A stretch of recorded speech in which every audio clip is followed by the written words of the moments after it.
Bienvenidos a Penguin Podcast Colombia, un programa original de Penguin Random House Colombia y El Espectador. Nuestro tema de hoy, lo que quedó de la primera vez, parte 1, con Ricardo Silva, Cecilia Navia y Dago García. Bueno, bienvenidos al podcast Lo que queda de la primera vez. Este es un podcast de Penguin Random House, la Fundación Teatro Nacional y Libro y Teatro.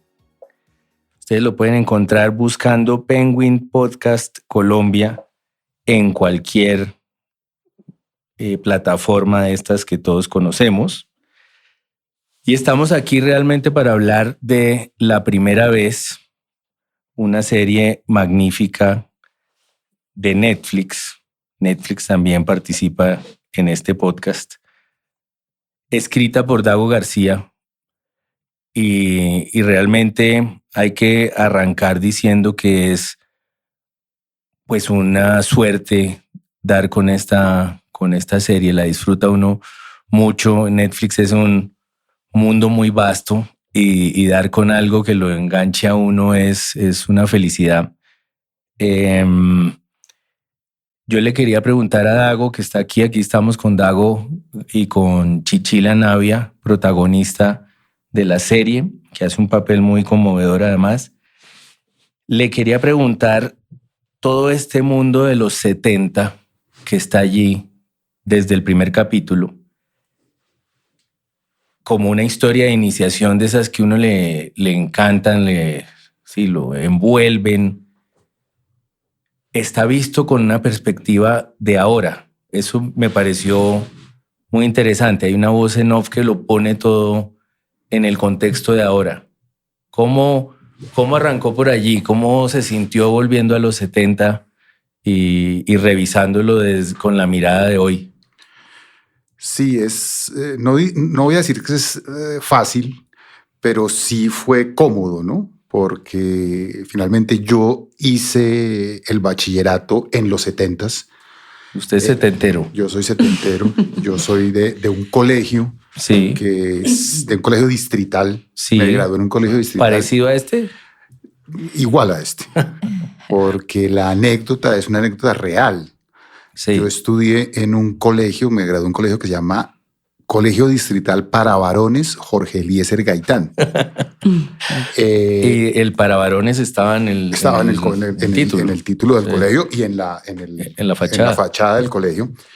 Y cuando yo no viví la historia de la primera mujer en ese colegio, se llamaba María, porque la vivieron los compañeros con los que yo hice quinto. Esa muchacha entró en el 76 en cuarto de bachillerato, que fue cuando se hizo realmente esa apertura para que los colegios del distrito pasaran de colegios de hombres y mujeres a colegios mixtos, y al colegio Jorge Eliezer Gaitán para varones en el 76 entró una sola mujer. Una sola, eso es increíble. Que se llamaba María. Aquí se llama Eva. Sí. Y ella estuvo nomás un año, estuvo ese año. Cuando yo llegué a quinto, ella ya no estaba, pero estaba en la cabeza y en el recuerdo de todos mis compañeros. Entonces, y fue una época muy intensa en mi vida. Yo hice los 2 últimos años en el colegio Jorge Eliezer Gaitán, y los colegios distritales son unos colegios absolutamente intensos, ¿no? Porque son los colegios donde no hay, los colegios no se pueden, como dicen a veces, arrojar el derecho de admisión. O sea, claro. El colegio distrital no hay filtro, tienen que recibir al que se inscribe. Claro. Por eso llegué yo allá, ¿no? Entre otras cosas. Y además entró en quinto. Y entré en quinto. ¿En dónde estaba antes? En un colegio en Cajicá, colegio departamental que llamaba el Antonio Nariño. Yo pasé del Santo Tomás de Aquino al Antonio Nariño y el Jorge Eliezer Gaitán. Recorrió la historia. Todos de varones. Sí. No, el Santo Tomás de Aquino era un colegio de curas, de varones. Pero el departamental, que era en Cajicá, sí era un colegio mixto. Pero era departamental. Entonces fue una historia muy intensa. Yo incluso hoy en día todavía me veo con mis compañeros de ese colegio. Y recordamos a pesar mucho. de que estudió 2 años ahí. Estudió 2 años, pero mis grandes amigos son de ese colegio. De allí. Entonces, en ese sentido, como que siempre tuve viva la imagen del colegio, de los compañeros, de lo que sucedía ahí. Entonces, un poco uniendo como esa posibilidad de recordar y de... La memoria permite muchas licencias, ¿no? Claro. Que la memoria es ficción, de alguna manera. Exacto, la memoria permite... Exacto, la memoria permite que uno haga una interpretación libre y espontánea de la verdad histórica. Y además también había como una intención de que la serie no terminara siendo una serie exclusivamente juvenil. Para un mercado como el nuestro, como el colombiano, una historia juvenil de nicho se vuelve un problema. ¿Por qué? Porque lo vuelve el mercado muy pequeño. Digamos que solamente los mercados grandes permiten como la programación de nichos. O sea, Pero usted lo dice en relación con que sucedan los 70. No, la voz en off en el presente. Era como la manera de incluir un público mayor. Exacto, como la atracción por un público mayor. Claro. Y no se quedara en el ámbito. En eso la plataforma insistía mucho, ¿no? Me decían, cuando le van a hacer una entrevista, nunca vaya a decir que es una serie juvenil, que no lo era. No. Es una serie familiar. No se siente uno despedido jamás porque son cosas de jóvenes. Y en eso funcionaba mucho el hecho de... Es como una estrategia narrativa, ¿no? Sí. Que primero que todo, pues le habla a los adultos y también le habla a los muchachos de hoy en día, como dice usted, ese estar siempre comparando los 70s con lo de hoy, la actualizaba. Entonces yo creo que ahí hicimos bien, ¿no? Yo creo que fue uno de los logros más grandes de esa serie, que es para todo el mundo y no es fácil. Y en ese juego de revisar los 70, hay una cantidad de cosas que yo creo que a todos los setenteros, ochenteros nos pasaron muy parecido, que es, por ejemplo, la relación de los hombres en colegios de hombres, la manera como se hablan, la obsesión por quién es marica y quién no. Y aquí entra el papel de Chichila, que es Estela, la profesora de literatura. La obsesión con la profesora es yo estudié en un colegio de hombres y eso es increíble. Llega una nueva profesora y la gente parece enloquecida totalmente. ¿Cómo recibiste ese papel? Que además es un papel muy complejo. En un primer momento parece eso, la profesora en un colegio de hombres, pero luego hay una cantidad de capas que se van resolviendo, que se van viendo allí y que van empujando nuevos temas que también nos devuelven a la comparación 70s con lo que hay ahora. Cómo los 70s parecen la ley de la selva comparado con todas las reglas que ahora nos hemos puesto de comportamiento y de trato entre hombres y mujeres. Y bueno, una cantidad de temas hay allí que empieza encarnando la profesora. Yo no sé, es que ese personaje es lindo. Muy Yo lindo. digo que es como el romanticismo que hoy en día no existe, porque como tenemos acceso al cuerpo tan fácil de la mujer o a tanta información visual, ella es ese cuadro, ¿no? Donde todos tienen que imaginarse lo que hay ahí debajo de esa ropa. A mí me tomó por sorpresa. Realmente fue un personaje que me tomó por sorpresa cuando me dijeron que Dago quería que yo lo hiciera. Yo pensé que iba a ser otro. Entonces fue como, ok, ¿de qué se trata? Y me enamoré mucho porque justamente lo que dices, no se queda en la anécdota del símbolo de la sensualidad para el adolescente, sino que trasciende y tiene una historia muy fuerte, muy contundente y que habla mucho de lo que le ocurre a la mujer, no en los 70, en los 80, en los 90, en los 40, en el 2000, lo que nos sigue ocurriendo, pues que es doloroso, pero existe, ¿no? Entonces, no, fue muy bonito hacerlo y muy redondito. Esos personajes que uno empieza y termina redondito, que tiene una historia bien sabrosa, bonito. Pues estamos... En este primer capítulo, se me olvidó decirlo al comienzo, hablando realmente de los primeros 4 episodios de la serie.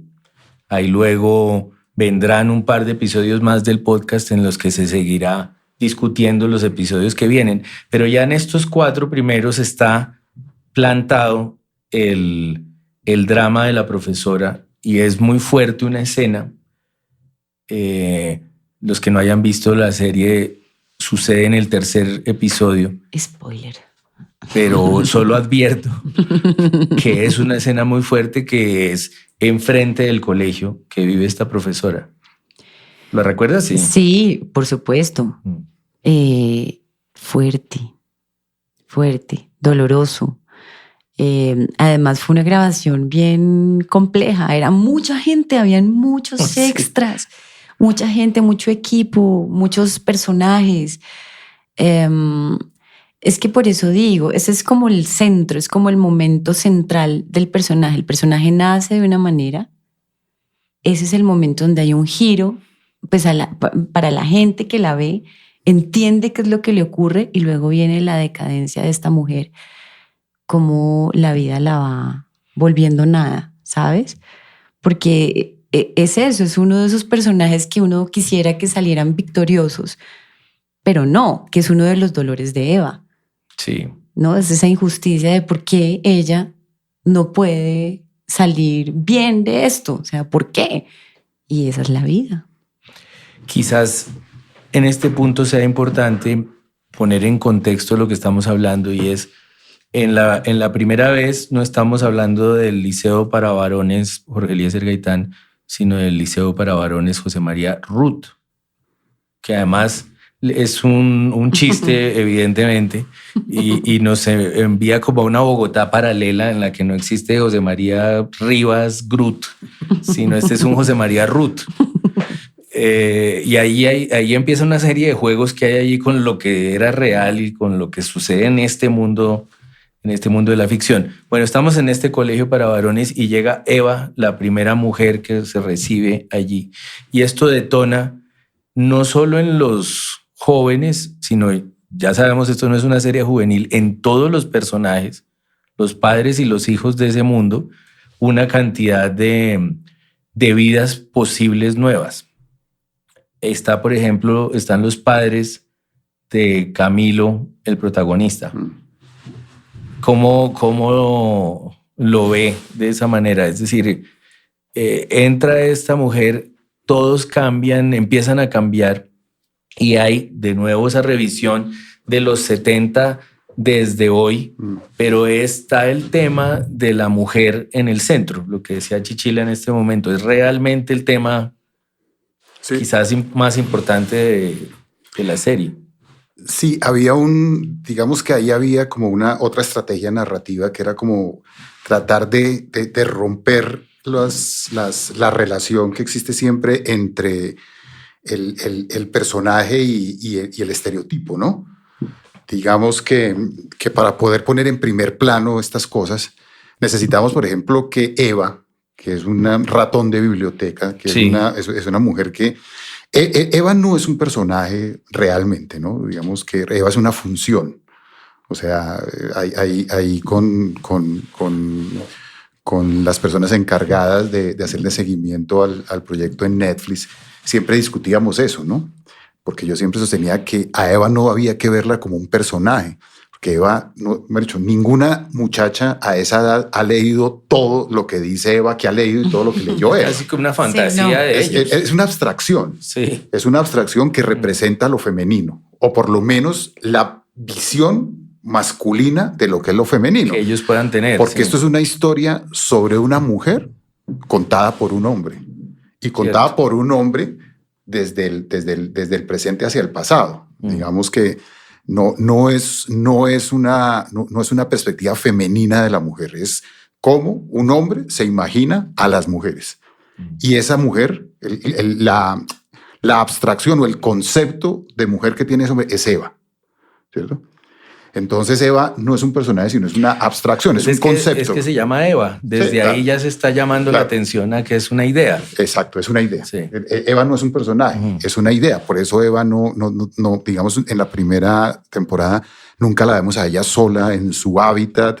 Eva siempre está con alguien. Sí. Y está contando la historia de alguien. Nunca sabemos ella ni qué piensa ni nada. Sí. Es una idea, es una abstracción. De hecho, hay un misterio muy grande. Es muy misteriosa. Sí, porque no existe, es una abstracción. Y eso da como ciertas licencias. Entonces, que se haya leído todo. Sí. A ver, eso es imposible que una muchacha a los 15 años haya leído tanto. Toda la manera en que piensa. Entonces es como la llegada del concepto mujer a un colegio masculino. Es eso, exacto. Sí. Y entonces se necesitaba para que no fuera, porque claro, podía uno caer en la tentación de que ella fuera gafufa, fea, nerd. Sí. Y nada, entonces rompamos el estereotipo y pongamos esa a una chica combativa, contestataria, bella, guapa, sí. Muy política y en ese sentido siempre estuvimos como buscando, bueno, y en las plataformas y en el panorama audiovisual de hoy en día, con tanta competencia simultánea, uno tiene que usar economía de tiempo para poder capturar y describir a los personajes muy rápido. Entonces hubo 2 secuencias que creo yo eran muy condensadas y describían al personaje rápido y ya nos ponían quién era y atraían. Sí. Fue la primera secuencia que ella entra al baño de hombres y se pega una orinada ahí delante de ellos. Ahí usted dice... Eso es clarísimo. De hecho... Ahí usted dice, ahí esta mujer es sui generis. Sí, y luego cuando los cogen los 5 y los besa para enseñarles a besar, ahí tal. Ahí ya quedó definida por completo, sí. Y en el mismo sentido, el entorno familiar de Granados, sus padres, estos son esos casos en que los actores se ganan los personajes. Sí. Muchas veces uno, como es que esta serie son esas cosas raras en que todo se alinea y funciona bien. Los actores son buenísimos. Y entonces en la familia también, normalmente la religiosidad, la moral, todo el rollo está en cabeza de la madre. Claro. Y aquí también dije, bueno, vamos a romper el estereotipo y pongamos más bien es al papá religioso, conservador. ¿verdad? Pero igual en el primer capítulo, yo creo que es el spoiler único que podemos hacer, decide llevar al hijo a un burdel a ver si despierta. Que era una costumbre, totalmente, muy arraigada en ciertos sectores sin dejar de ser conservador. Sin dejar de ser conservador, claro. Pero digamos un tipo que religioso, rezandero. Entonces también hay romper y también Eva como que despierta en la mamá, en Ana, como cierto algo que sentía uno todavía sí, pero es una perspectiva masculina de una experiencia con lo femenino por primera vez. Sí. De hecho, lo de Eva con Ana, que está todo en estos primeros 4 capítulos, es impresionante. El personaje de Ana, a mí me fascinó que viviera de pasar trabajos. Claro. Y entonces aprendiera un montón de cosas y estuviera a la altura. Es un personajote ese. Y es paralelo a la profesora. Yo creo ahí están las evoluciones. Que esos oficios que yo creo que ya no existen, ¿no? Pasar trabajos a máquinas, yo creo que ya no existen porque hoy todo el mundo tiene un ordenador. Pero en esa época era claro, hasta no hace mucho, hasta los 90 había gente que vivía de pasar trabajos. Y claro, está muy bien logrado. El papá es un taxista por su lado, pero tienen una vida que parece buena, es decir, sus preocupaciones son casi que emocionales. Sí. No es una gente que esté pasando trabajos. No, de hecho, digamos que a pesar de ser una clase popular, el foco no está en la lucha por la supervivencia. No, ellos están todos bien. Ellos están en un rollo de descubrimiento de muchas cosas. Por eso incluso el nombre que se le puso, ¿no? La primera vez, como es la primera vez de muchas cosas. De muchas cosas, claro. Bueno, el personaje de Chichila, decíamos, es una profesora, Estela, es una profesora de literatura. Y esta es una serie también arriesgada en ese sentido. Está estructurada muy literariamente. Los capítulos tienen títulos de obras muy importantes de la literatura. Y hay... Decíamos, Eva, con su licencia para filosofar, por ser una idea, pues va citando muchas otras más. La cumbre es hablar de Schopenhauer y explicar por qué los papás tan diferentes se unen para crear a alguien. Sí. Esa es la cumbre. Claro, además puso de moda leer en Twitter, era como lo tendencia, claro. Había puesto a leer, o sea, como que la gente iba leyendo los libros que iban en el orden de la serie. Sí. Y arranca con Lisístrata. Sí. Volviendo a Schopenhauer, a mí la teoría de Schopenhauer sobre el amor siempre me ha parecido una maravilla, porque es la voluntad y la representación, y cómo la voluntad está por encima, y a la voluntad, a la preservación del ser humano le importa 5, juntar a las parejas más disímiles para que produzcan seres humanos que perpetúen la... Pero incluso, como lo formula Eva, estos tan diferentes se pueden unir para mejorar la raza, más o menos, como el resultado entre dos opuestos puede ser maravilloso y eso me pareció genial. Sí, pero imagínense una muchacha de 15 años de los 70 hablando de Schopenhauer. Sí. Y la verdad, usted nos dice que es una idea, pero yo la verdad me lo comí el cuento. Claro. Es decir, como que ya me metí en el cuento y dije, bueno, es que esta es así. Finalmente Mafalda sabe más de política que todo el mundo. De acuerdo. Y uno como que asume que esas son las reglas de ese juego. Usted además... me parece sabiamente también juega con la realidad bogotana. El colegio no se llama Julio César, Jorge Eliezer Gaitán, sino José María Ruth. Está jugando entre la realidad y la ficción y uno asume que hay ese juego desde el principio. Bueno, arranca con Lisístrata, que es una comedia de Aristófanes y que es fundamental. Sí, también es como... ¿Por qué arranca por ahí? Usted tenía varios libros y los organizó ¿cómo? ¿Cómo fue eso?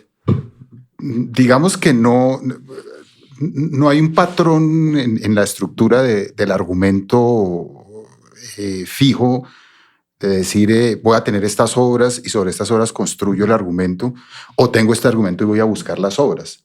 Algunas obras aparecían en auxilio de la dramaturgia y otras eran casi que pensadas desde el punto de partida. Exacto. En el caso de Lisístrata, pues era como medio lógico que ella termina evitando una pelea. Acuérdese que Quiñones viene... Huelga, pero Quiñones viene a cascar a Granados. Ah, claro. Y ella lo desarma y ella termina esa pelea, pues era lógico, ¿no? Claro. Eso fue lo que organizó Lisístrata en la obra. Que convenció a los griegos, a las griegas, de que no se lo dieran más a los guerreros. Es una huelga de sexo, sí. No de sexo, pero es una cosa, imagínense usted... Es genial. Eso pensado hace más de 2500 años. Sí. Y Eva lo repite, y no solo en este episodio, esa idea de cómo son los 70s, pero en los 70s ya hay guerra colombiana, ahí medio se intuye en todo caso, y está la idea recurrente de cómo desactivar la violencia en todo. Claro. Y eso lo va repitiendo varias veces. Claro, ella es antiviolencia. Antiviolencia. En un medio muy violento, porque los muchachos estaban acostumbrados a resolver todo a los golpes. Yo decir que yo, sin ser mucho más ochentero que setentero, igual sentí que era lo mismo. Esa violencia masculina y esa cosa cargada, y en los colegios de hombres sí que se ve ese esfuerzo de ser más fuerte o del otro ser... eso, todo el tiempo probar que no es gay el uno y el otro, o decirse eso como un insulto. Eso me parece que está muy bien recreado. Y como decía Chichila, en el caso del tema de la mujer, yo no sé qué tan superado está eso. Esos hombres todo el tiempo tratando de demostrar que son hombres. Pues es que aún todo. O sea, yo siento que los hombres siguen siendo más violentos que nosotras. Sin duda. Nosotras tenemos como otras estrategias de solución, ¿no? A las cosas. Pero en general, es que yo digo que es que la serie por eso funcionó tanto, porque es demasiado contemporáneo todo. O sea, es lo que ocurre hoy. Y también como, digamos, contradice tantas cosas. Puntualmente, por ejemplo, lo que decían ahorita sobre la niña que es tan inteligente o tan nerd, pero además es bella, ¿sí? casi que nos encasillan a las mujeres. Entonces la que es bella no puede ser inteligente, la que es inteligente no puede ser bella, ¿no? O en las actuaciones, en la actriz que es bella entonces es mala, la que es... sí, es como todo un legado que tenemos, y yo siento que por eso la serie es tan impactante, porque sigue diciendo, miren, esto sigue ocurriendo. Y efectivamente, por supuesto, las mujeres tenemos unas estrategias un poco más inteligentes y amorosas para la solución de los conflictos. Y por eso es que somos más en el mundo. Hemos muerto menos, nos hemos matado menos en las guerras. La creatividad, ¿no? La creatividad también viene, lo que dice Chichila, no solo más inteligentes, sino soluciones más creativas. De hecho, hay una escena que me gusta a mí mucho, de Ana y José, de Verónica y Santiago, donde descubre que el chino está tomando clases de bordado. Sí, de acuerdo. Entonces dice, ¿pero qué le pasa? No sé qué. Y ella le dice, es que el bordado enseña paciencia, tolerancia, no sé qué. Ahí Ana empieza a ser también una Eva grande, ¿no?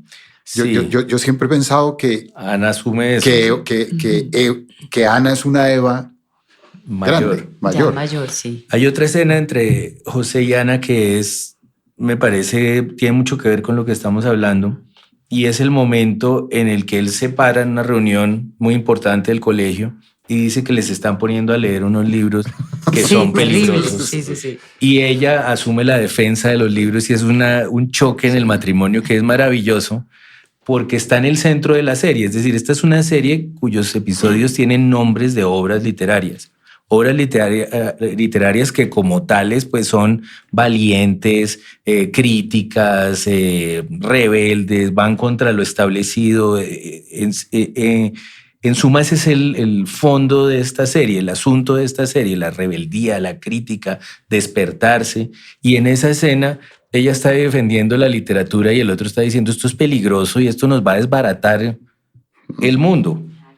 Ese es un momento muy importante. Pues en general yo creo que la literatura siempre ha tratado de desbaratar el mundo construido por los no literatos, ¿no? Y yo creo que cualquier obra literaria importante ha cuestionado y ha tratado, ha sido un intento por desbaratar el orden establecido, ¿no? Sí, y yo creo Paul Auster lo llama contribuir a la confusión. Exacto. Sí. Entonces, y en ese capítulo, creo, ahorita no me acuerdo muy bien, finalmente como que José reconoce su derrota llevándole como regalo la habitación propia de Virginia Woolf. Sí, ese es el final del cuarto episodio que se llama. Que le lleva, se lo entrega, y ella ahí tiene una reacción que a mí me gusta mucho, y es que le dice, ¿sabe qué? Le voy a cocinar hoy, le voy a hacer un buen almuerzo. Sí, el mejor almuerzo. Es un gran giro, como ahora que sí me entiende, ya. Sí, ahora sí que me entiende, ya se lo ganó. Sí. Exacto, no necesariamente como la rebeldía femenina pasa por rechazar ciertas cosas que ¿por qué no? ¿Por qué no hacerle al marido un buen almuerzo? Y ahí con hay un doble reconocimiento de ellos dos, él llevándole el libro y ella diciéndole, ahora sí le voy a hacer un buen almuerzo, ¿no? Sí. Y está ahí subrayado lo que estaba diciendo Chichila de que aquí no hay estereotipos, es decir, puede haber arquetipos, si acaso, pero no hay lugares comunes ni hay personajes cliché. Ella ya es muy particular, Ana, pero él no es tampoco, decíamos, es un tipo conservador, el taxista serio, pero ahí mismo él entiende algo. Sí. No es en vano, no va a pasar 13 capítulos de la primera temporada siendo un machista conservador. Ahí siempre hay un peligro, Ricardo, con ese tipo de personajes, porque digamos que los personajes de la comedia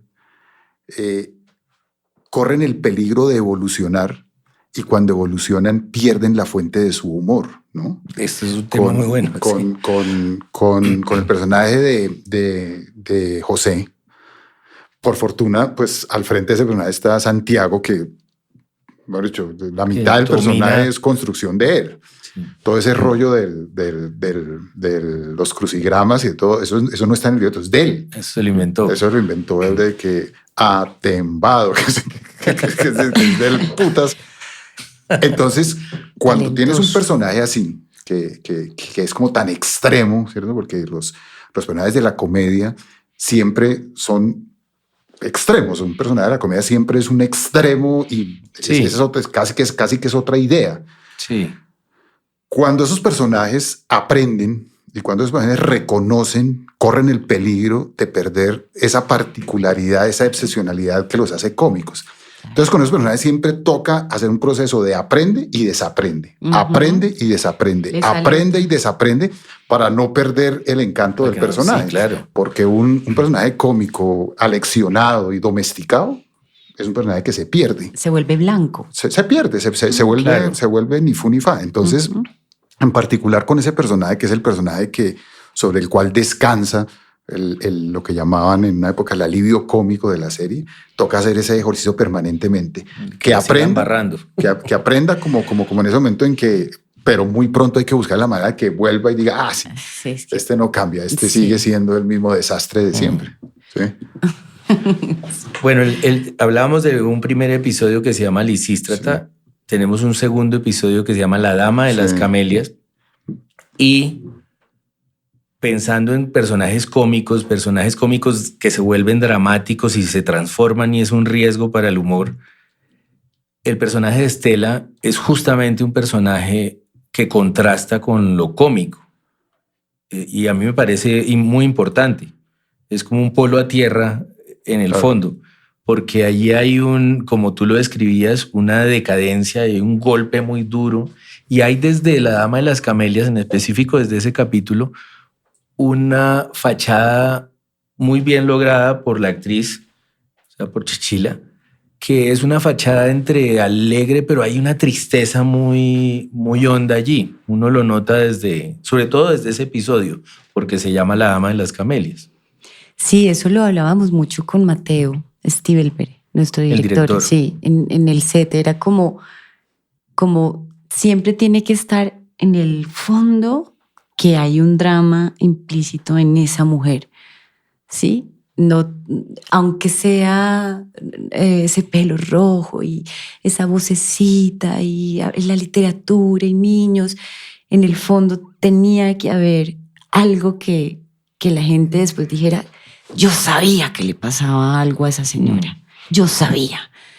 Y es muy bonito porque ella realmente tiene un giro y no es ese personaje que se vuelve chiquito con la tragedia, sino que de alguna manera, aunque sea un final trágico, ella termina defendiéndose, ¿no?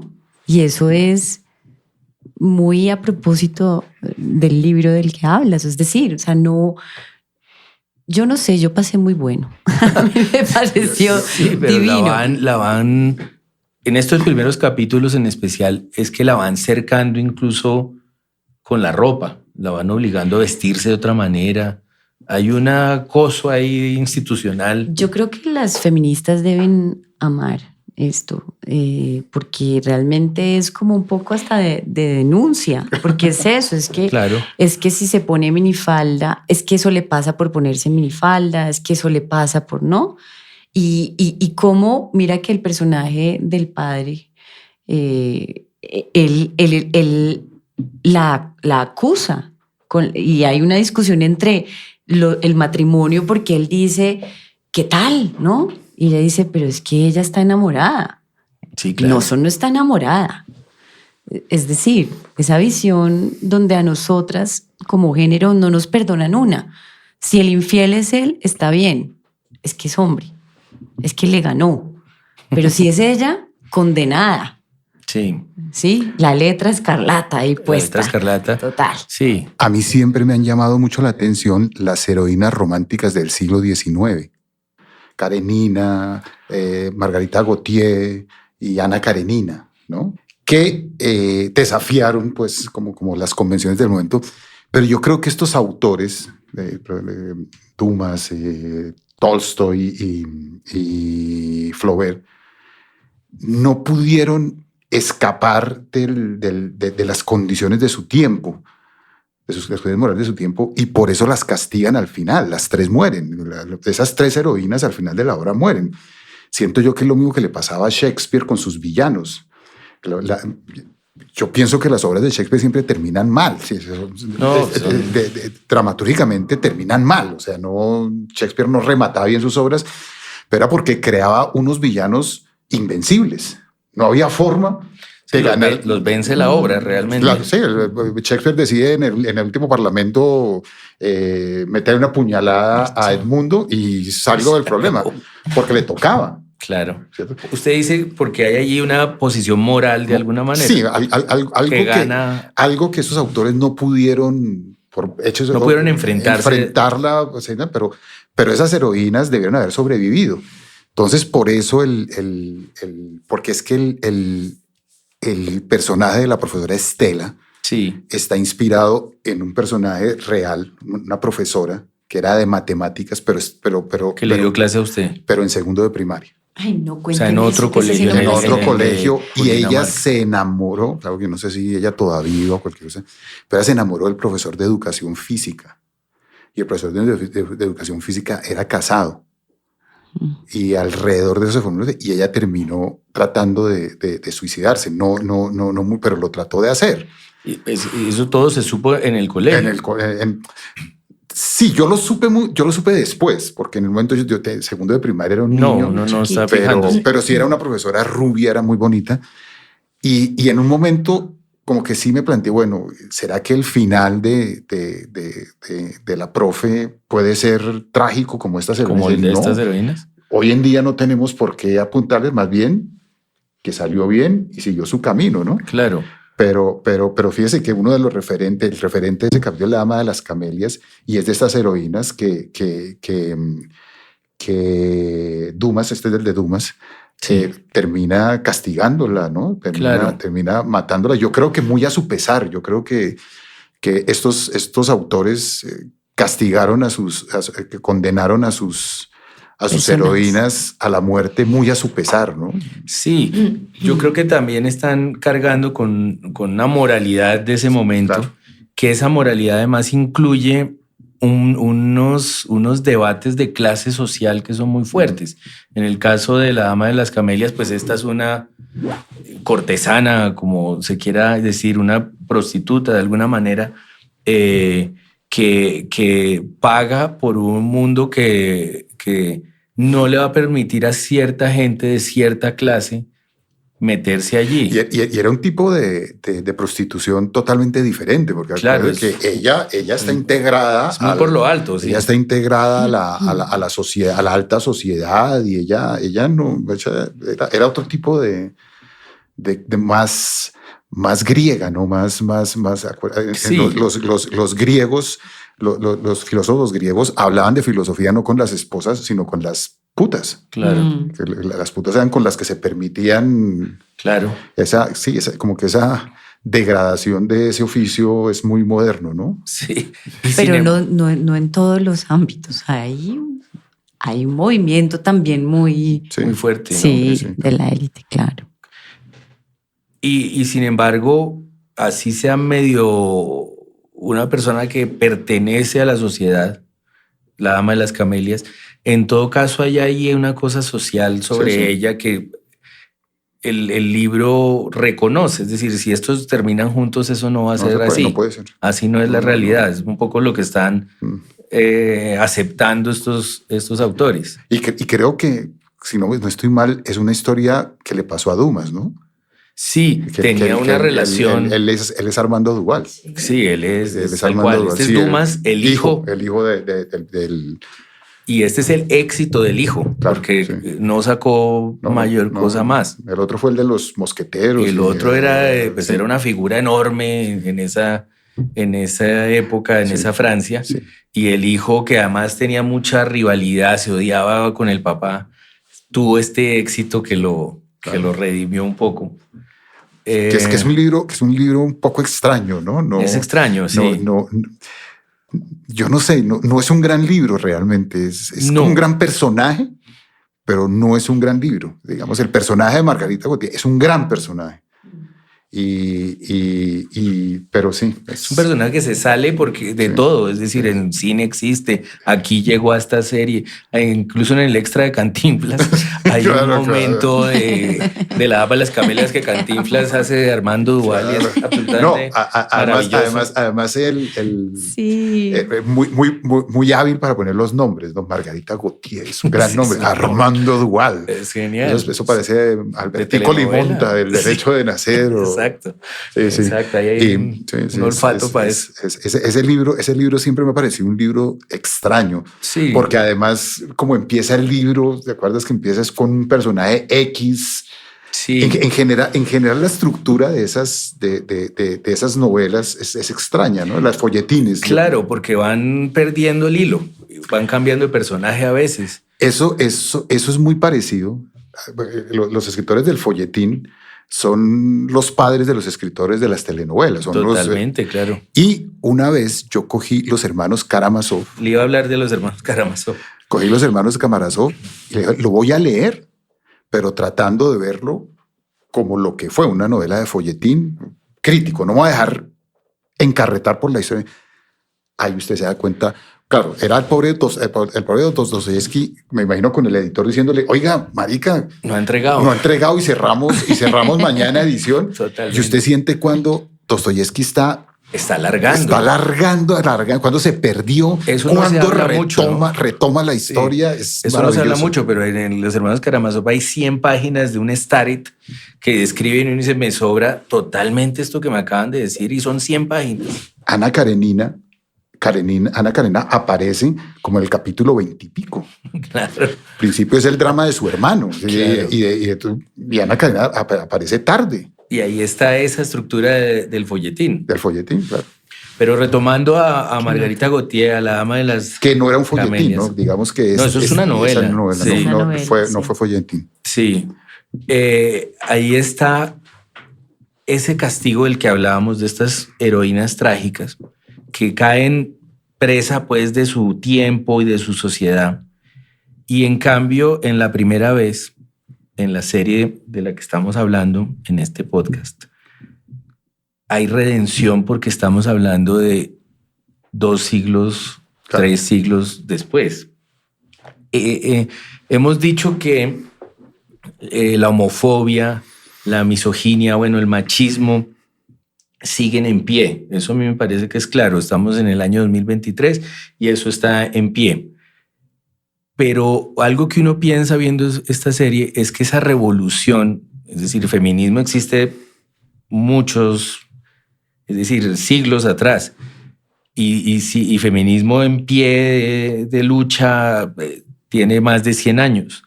Pero en los 70 sí hay un momento de semejante al que estamos viviendo, de más energía, de más fuerza, de más trabajo político, más voluntad política. Y creo que en el personaje de la profesora eso se ve. Ahí hay un momento que se parece al de ahora. Quizás de ahí lo que ha dicho Chichila tanto en la conversación de cómo fue de bien recibida esta serie. Sí pasa en los 70, estos son temas de los 70, pero son temas actuales. Es decir, llevamos 50 y pico de años en esto, quiero decir. A mí, yo digo que lo que es muy ganador en general de todas las líneas, de todos los personajes, es que todo termina de alguna manera sorprendiendo.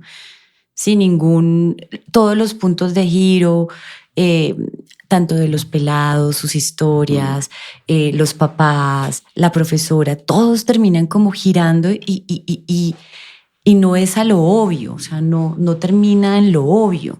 Sí, es que como para no contar tanto, porque tal que haya gente que no la haya visto. No, sí, seguro.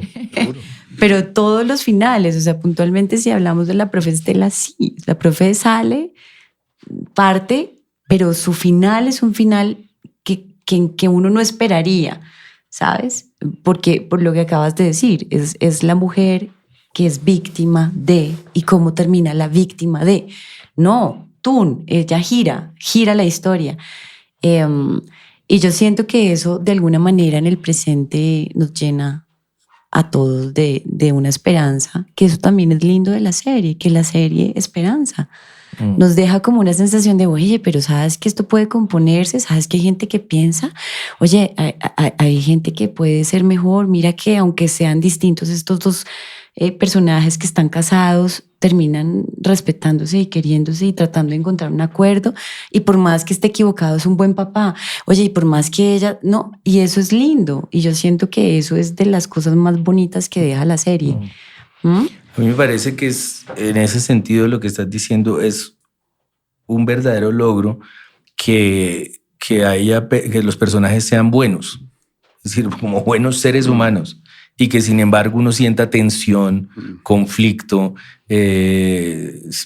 zozobra en esa historia, incertidumbre, ¿para dónde iba esto? Bueno, uno está enganchado, pero todo el mundo es buen ser humano, incluso se me acaba de borrar el nombre de los 5 amigos. Hay uno que siempre está.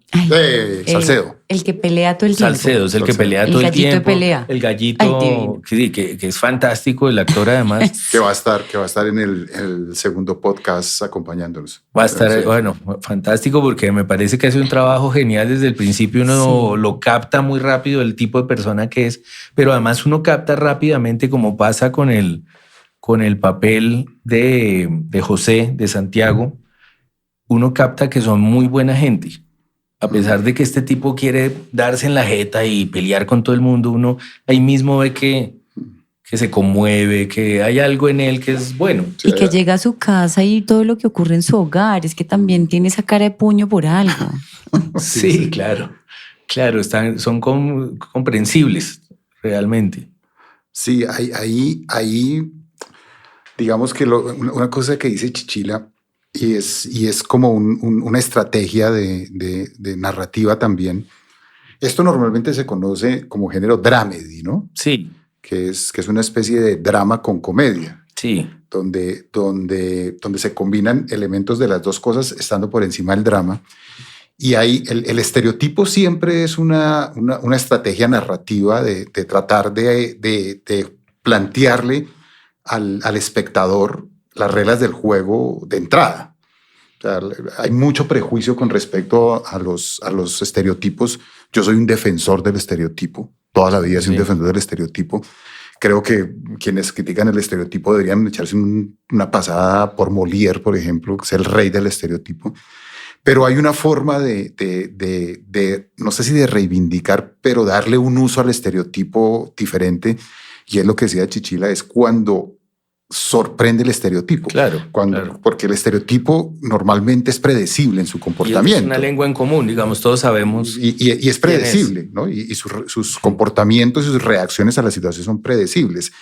Cuando logras a un estereotipo darle una reacción impredecible, logras un efecto interesante. Entonces, aquí se usó mucho eso, ¿no? De Pavón, que lo mencionaba, Pavón es el estereotipo del matón del curso. Sí. Y sin embargo, tiene su giro. Creo que no lo hablamos acá, pero Guzmán era el estereotipo del nerd y sale con su sorpresa. Sí, la profesora Estela es la profesora dulce, ¿cierto?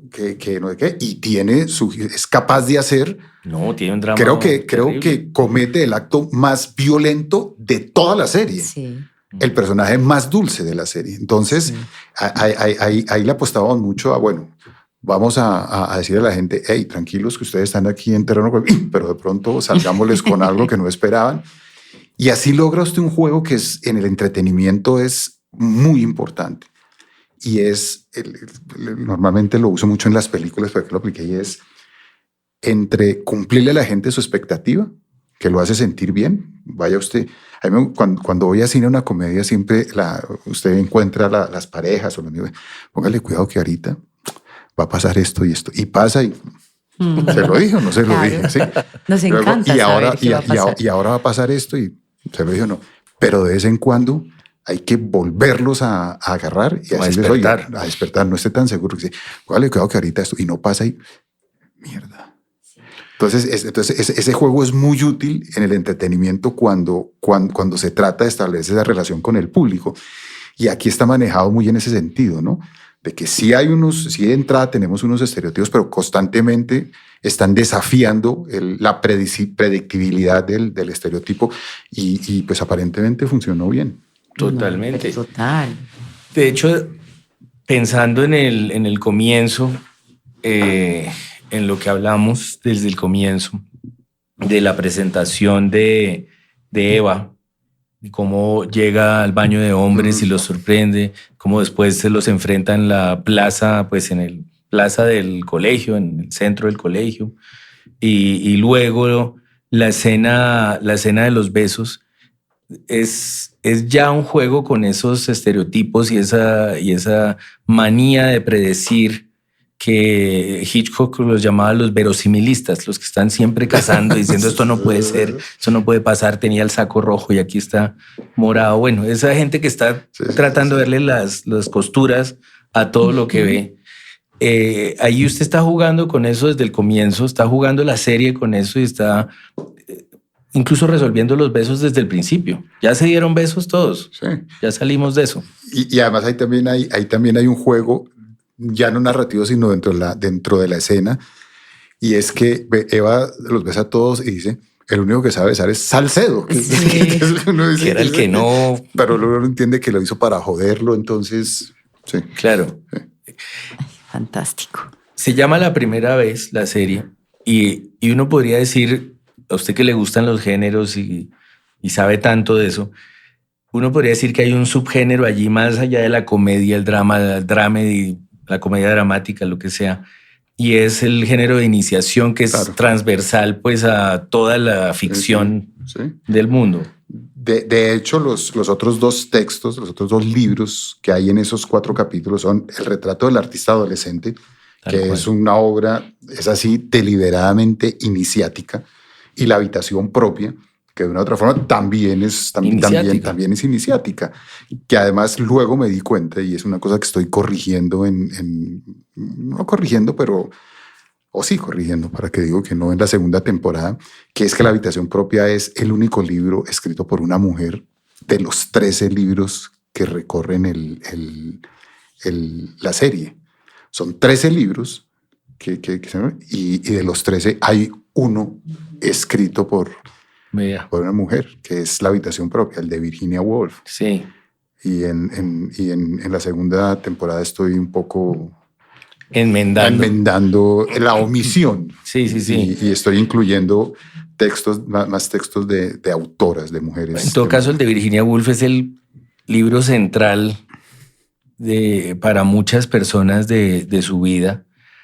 Y me parece interesante esa idea de que eso es un libro de iniciación. Claro. Y que todos los personajes están teniendo una iniciación, sean los estudiantes, o sean los profesores, o sean las madres, o sean los padres, todos están entrando a un mundo nuevo que empieza en los 70. Sí. ¿Qué modelos recuerda o qué historias de iniciación recuerdan ustedes que les hayan fascinado? Ubicando La Primera Vez en ese género. Yo pienso, por ejemplo, en Días de Radio, la película de Woody Allen. A mí una cosa que me impactó en mis tiempos de colegio, que fue Jesucristo Superstar. Como que fue la obra, el musical, que era una nueva perspectiva. Pues yo vengo de una familia y soy camandulero. Yo soy camandulero y vengo de una familia así. Mi abuela era católica practicante. De misa diaria. No, de misa. Eso era de ir a visitar. Yo iba porque yo era como el monaguillo de mi abuela, de ir a visitar enfermos que usted no conocía. O sea, íbamos allá al Hospital Florencio Villegas de Santos a buscar gente que necesitaba ir a visitar enfermos que no conocía y a dar mercados, bueno, en fin. Y muy pegada a la Biblia, ¿no? Mi abuela era de las que lo que decía ahí eso no era para interpretación, era es ley. Lo que dice ahí. Y cuando veo yo Jesucristo Superstar y esa perspectiva de Judas y de Judas como la gran víctima, claro, para mí eso me abrió una autopista, me inició, ahora sí como en una nueva mirada sobre la religión. ¿Sí? Esa película para mí fue, además película hippie, esa fue un descubrimiento. De esa época. En los 70, hay una cantidad historias 70s, 80s. Está la de Stand By Me, para pensar en el cine. Eso, Días de Radio, claro, Adiós a los niños en los 80, como esas historias de jóvenes que descubren que los habían estado engañando, básicamente, que les habían dicho que el mundo era una cosa y después se ve en Jesucristo Superstar. El retrato del artista adolescente es un poquito eso, ¿no? Es eso, sí. Sí, porque es Dédalus es un tipo que va deshaciéndose de lo que le enseñaron, es básicamente. Ahora, yo sí creo, ¿cierto? No sé qué piensa usted, mi querido Ricardo, que creo que es más lector que yo. Pues yo creo que, por mi experiencia propia, el retrato del artista adolescente no es un libro para adolescentes. Yo no creo si un adolescente realmente lo entienda. No, es complicado. Porque la primera vez que traté de leerlo, ¿cierto? Fue cuando pues, el nombre era muy, muy llamativo. El retrato de ese artista adolescente, no pasé de la tercera página, y solamente en la universidad me lo volvió a regalar un amigo mío que se llama Rodolfo Hoyos, que es director. Y Rodolfo me lo regaló y ahí lo leí y lo entendí. Pero es un libro muy complejo. Duro, porque además toma la forma de la edad que tiene el protagonista. Entonces, cuando es niño parece un libro de niños y va cogiendo página por página otra cara. Entonces, seguirlo es duro en un principio. En general, Joyce, ¿no? Salvo los cuentos. O sea, los cuentos son cuentos una también, lectura tranquila, sí. Pero métale el diente al Ulises a ver qué. No, es una tarea. Es una tarea. Sí. Pues sí, esto es una historia de iniciación. Y otra cosa que la hace muy particular es el trabajo visual que tiene. No quiero que se nos pierda esa dimensión, porque allá hay Chichila mencionaba al director, a David. A Mateo. Fueron dos directores, Mateo Stivel y María Gamboa. María Gamboa y Mateo Stivel. Y el trabajo de dirección de arte fue maravilloso. ¿Quién lo hace, la dirección de arte? Madame Coquette, no sé cómo es el nombre de Madame Coquette. Es que ella tiene una empresa que se llama Madame Coquette. Bueno, pero la empresa habla por ella. Pero es fantástica. Sí, y ella es de un entusiasmo, es una cosa que lo contagia, ¿no? Ella es su trabajo, ella es maravillosa, ella y su equipo, ¿no? Y sí lograron, con ciertas licencias, a veces algunas cosas decían, no, venga, sí, los verosimilistas ahí van a encontrar un banquete. Seguro van a encontrar cosas. Banquete. Pero en general uno siente que es un mundo de los 70s, como un mundo paralelo, en cierto modo. No sé si hayan visto una serie de Netflix también que se llama Sex Education. Sí, claro. Que también tiene como un mundo paralelo ahí que uno no sabe esto en realidad dónde está sucediendo. Sí. Esta es una Bogotá de la imaginación de alguna manera. Sí, de acuerdo. Y están, por ejemplo, cosas como esa pared que hay en la casa de los Granada. Los Granados, que son esa pared de setentera. Bueno, lo que hizo con todos los objetos es maravilloso. Pero es que eran muy detallistas. Yo me acuerdo que le entregaron la carterita y la carterita tenía el espejito de la época con la billeterita. Todo era lleno de detallitos que a veces ni se veían. Toda la imagen de la profesora Estela es impresionante. Yo creo que es el personaje más... no sé cuál será la palabra, pero más icónico, más caracterizado de esa época. Ese pelo. ¿Y cómo fue ese trabajo para caracterizarla? No, pues yo dejé que hicieran lo que quisieran. Sí, yo en eso soy como muy abierta. Entonces yo tenía el pelo cortico y la de maquillaje me dijo, yo quiero ponerte un pelo rojo largo. Y yo, pues hágale. Y me pusieron ese pelero, no, divino. Sí, fantástico, divino. Sí. Bueno, pues creo que estamos llegando a nuestro final de primer episodio. Les recuerdo que vienen 2 episodios más sobre los... ¿Qué capítulos nos faltan? Nos faltan del 5 al 13. O sea, haga la suma. ¿Usted qué son 9 capítulos. Hoy vimos 4. Hoy vimos 4. Nuestro podcast se llama Lo que queda de la primera vez. Es de Penguin Random House, Fundación Teatro Nacional y Libro y Teatro y Netflix. Y lo pueden encontrar buscando con las palabras Penguin Podcast Colombia en cualquiera de las plataformas que todos conocemos. Bueno, y se le olvidó presentarse, ¿no? ¿Quién les habló fue? Es que yo no hago esto usualmente. Es un placer porque estoy con estos 2 invitados maravillosos. Mi nombre es Ricardo Silva Romero y yo escribo libros. Muchas gracias. Muy buenos libros. Gracias. Penguin Podcast Colombia, producido por Penguin Random House Colombia en colaboración con El Espectador, Aganza Producciones y Skybox Studios. Margarita Restrepo, directora de marketing. Jorge Rojas, productor general.